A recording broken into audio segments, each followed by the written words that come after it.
You don't know, I wrote a book about my family's history. It's called Unnamed, and it's Unnamed, The Search for Sarah Miller, because that is the woman that pretty much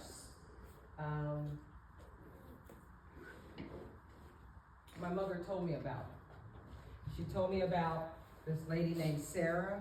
She didn't know anything about her. She just heard her mom talking about Sarah. So when I started to research my family history, I was searching for my father's family. I didn't know a lot about the Womacks. They're from Halifax County, Virginia.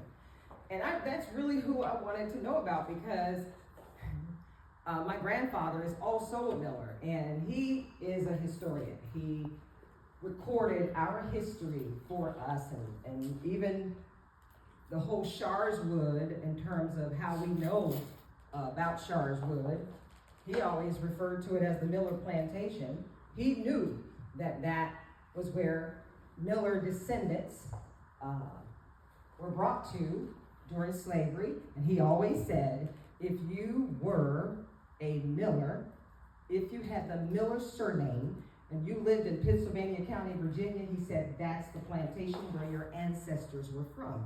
So I didn't really set out on this journey to look for Millers. That's where it all unfolded because of my mother, and she had such an influence on me.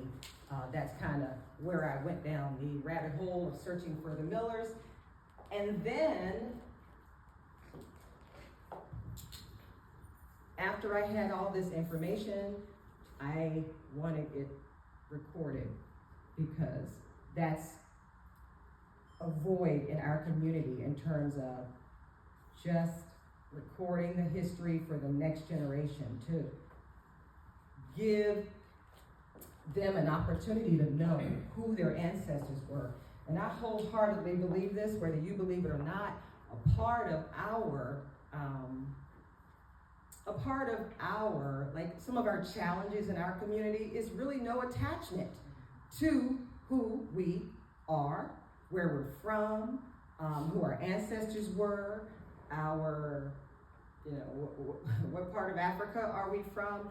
We were just made to, and that's my girlfriend down front. We went to undergraduate school together, and we've been friends for like 40 years. We just had this conversation that we were just made to believe the only thing we were slaves. And that is so not the case.